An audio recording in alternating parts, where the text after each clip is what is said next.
Hello friends, welcome to part 2 of India-Japan bilateral relations.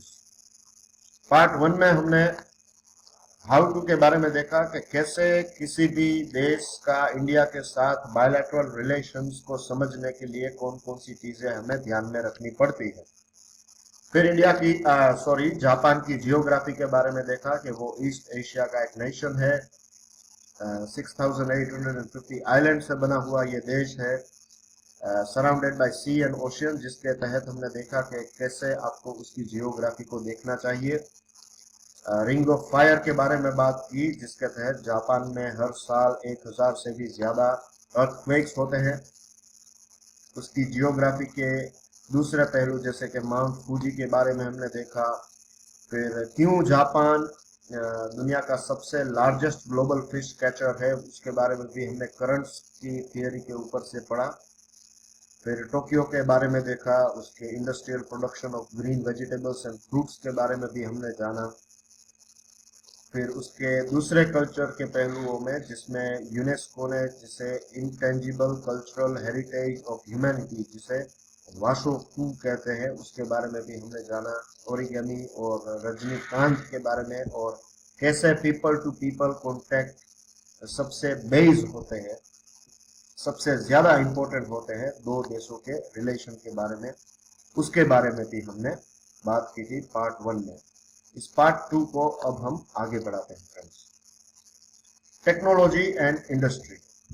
Now Japan, यहाँ पे जो आप पिक्चर में देखते हैं, जो छोटा सा खिलौना जैसा लगता है, वो कोई खिलौना नहीं है, वो एक रोबोट है। और जापान रोबोट में एक्सेल करता है, दुनिया में सबसे ज्यादा रोबोट्स बनाता है, सबसे एडवांस्ड रोबोट्स भी यही बनाता है। और आज जापान में 2,50,000 से भी ज्यादा रोबोट्स इंडस्ट्रियल वर्कर के रूप में काम करते हैं। और फ्यूचर में ये भी हो सकता है कि दुनिया में आपका ड्राइवर भी एक रोबोट हो, आपका एक पर्सनल असिस्टेंट भी रोबोट हो, ये भी पॉसिबल है। अगर आप आउट ऑफ बॉक्स जाकर देखें, दिस थिंग इज पॉसिबल। किसने सोचा था कि कभी आदमी उड़ भी सकता है, लेकिन now it is a very simple thing, isn't it. उड़ तो क्या, आप ऊपर बैठ के 30,000 20,000 फीट की ऊंचाई पर आप एक लग्जूरियस सीट पे बैठते हैं, फिल्म देखते हैं, अपना काम करते हैं, खाना खाते हैं, ये सारी चीजें अब पॉसिबल है। किसने सोचा था कि without any wire you can talk with someone who is sitting far apart. और आज ये चीजें काफी कॉमन है। तो this thing could be possible in future, कि हम रोबोट्स का इस्तेमाल हमारी डे टू डे लाइफ के अंदर करें। और जापान में तो ये बहुत सालों से चल भी रहा है, और काफी एक्सेल भी हो रहा है। जापान ने अपना जो रोबोट है किरोबो, वो स्पेस में भी भेजा था। तो जापान की जब भी बात आती है तो आपको एक चीज बैकग्राउंड में जरूर पॉपअप होती होगी, वो है टेक्नोलॉजिकल एडवांसमेंट ऑफ जापान।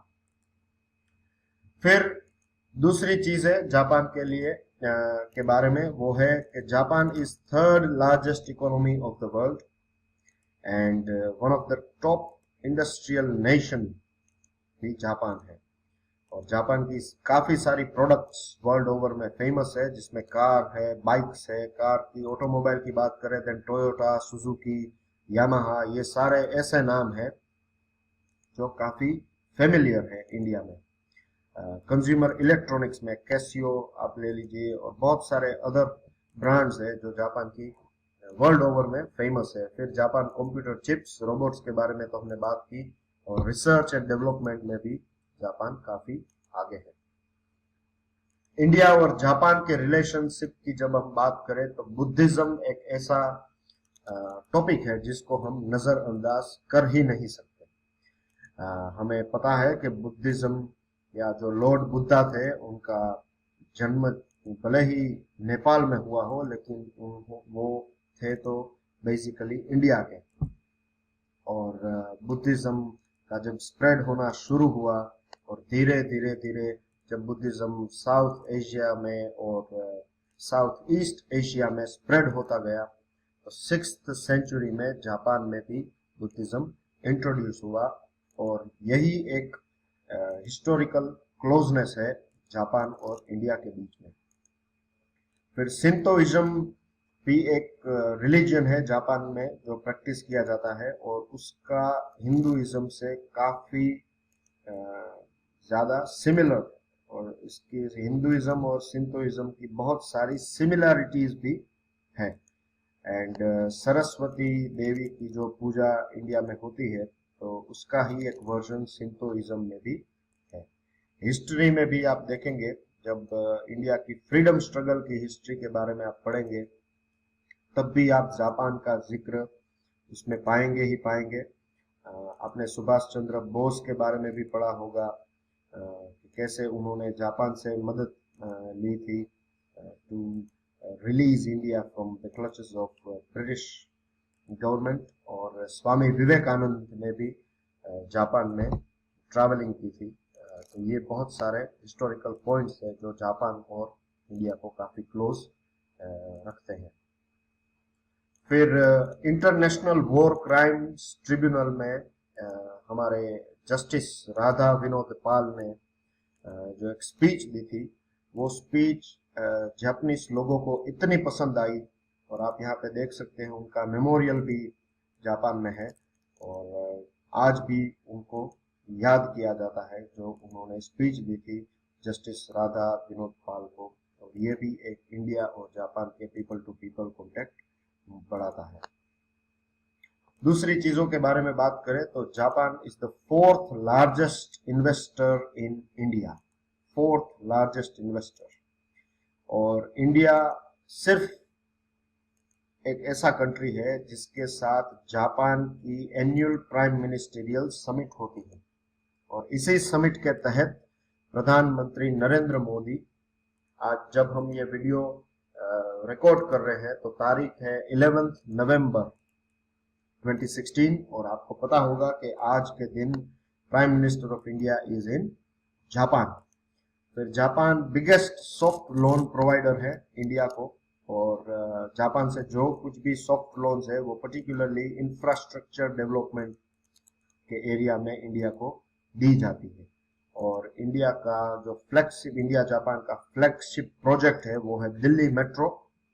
और आपको जानकर सरप्राइज होगी कि ये वर्ल्ड का लार्जेस्ट मेट्रो प्रोजेक्ट है जो जापान की एड और सॉफ्ट लोन के technological aid and financial aid से इंडिया पूरा कर पाया है।